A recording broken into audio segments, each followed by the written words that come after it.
जब Elon Musk ने Twitter को खरीदा था, उन्होंने ट्विटर का नाम बदलकर एक्स कर दिया था।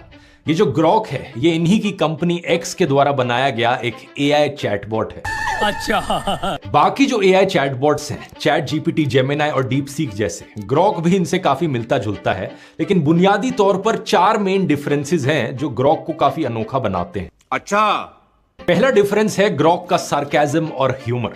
इलॉन मस्क ने जब ग्रॉक को लॉन्च किया था, तभी कह दिया था कि ग्रॉक को सार्केज्म पसंद है और ये थोड़े से ह्यूमर के साथ सवालों का जवाब देगा, मजाकिया तरीके से। बाकी जो चैट जीपीटी और डीप सीक जैसे एआईज हैं, उन्हें प्रोग्राम किया गया है कि वो बड़े ही फॉर्मल और प्रोफेशनल तरीके से आपकी बातों का जवाब देंगे, लेकिन ग्रॉक आपकी बातों का जवाब देता है बिल्कुल ही कैजुअल तरीके से, मानो जैसे आपका कोई दोस्त हो। एकदम इन्होंने वक्त बदल दिया, जज्बात बदल दिए, जिंदगी बदल दी। इसकी भाषा इतनी इंसानों जैसी है कि कई बार लोगों को डाउट होता है कि ये सही में एक एआई है या फिर पीछे बैठकर कोई इंसान ही जवाब दे रहा है। लेकिन अगर आप ग्रॉक का ट्रेनिंग डॉक्यूमेंट देखेंगे तो इसी तरीके की बातें बड़ी क्लियरली लिखी गई हैं। जूम करो, जूम करो, जूम करो। जैसे कि be witty and humorous, freedom of speech को हमेशा अपहोल्ड करो, बिना क्रिटिकली सोचे पॉपुलर नैरेटिव्स को फॉलो मत करो, और डू नॉट मॉरलाइज, प्रीच और जज। इलॉन मस्क का कहना था कि वो एक मैक्सिमम ट्रूथ सीकिंग एआई बनाना चाहते थे जो उन स्पाइसी सवालों का जवाब दे सके जिनका जवाब बाकी एआई चैटबॉट्स देने से मना कर देते हैं। क्या बात कर रहे हैं? पहले ये देखो।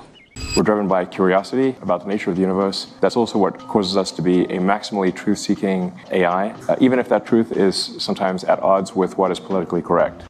अरे बड़े खतरनाक लोग हैं। ग्रॉक को एक और एडवांटेज ये है कि उसको ट्विटर की सारी अप टू डेट इंफॉर्मेशन का एक्सेस है जो बाकी एआई चैटबॉट्स को नहीं है। जितने भी लोगों का ट्विटर डेटा था, उसको इलॉन मस्क ने ऑटोमेटिकली बिना किसी परमिशन के ग्रॉक को ट्रेन करने के लिए इस्तेमाल किया। अरे साला।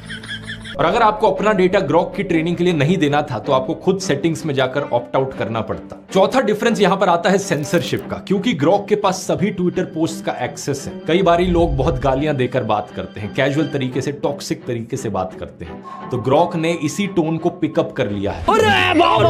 ग्रॉक जानता है किन गालियों से भरे सवालों का जवाब किन गालियों से देना है, और इलॉन मस्क ने जानबूझकर गालियों को भी यहां अनसेंसर्ड रखा है। क्यों हिला डाला ना?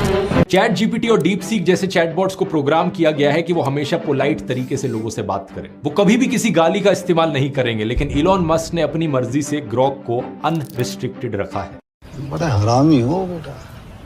ग्रॉक पर सेंसरशिप इतनी कम है कि आप पॉलिटिकल फिगर्स और सेलिब्रिटीज की कंट्रोवर्शियल और सेंसिटिव एआई इमेजेस बना सकते हैं। अच्छा, जैसे कि अगर आप ग्रॉक से पूछोगे ट्रंप और पुतिन की साथ में डांस करते हुए एक ऐसी फोटो बनाओ जिसमें दोनों जोकर की तरह दिख रहे हो, तो ये आउटपुट आपको ग्रॉक की तरफ से मिल जाएगा।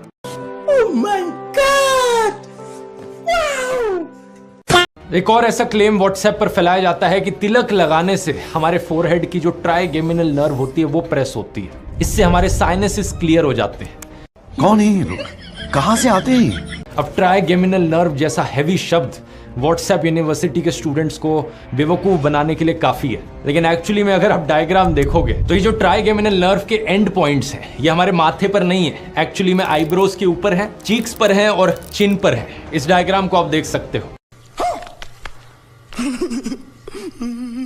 और इन पॉइंट्स पर भी प्रेस करने से कोई साइनस क्लियर नहीं होता, ये बिल्कुल बकवास है। असलियत में तिलक लगाना हमारा एक रिलीजियस और कल्चरल ट्रेडिशन है जिसका अपना महत्व है। बात तो सही है।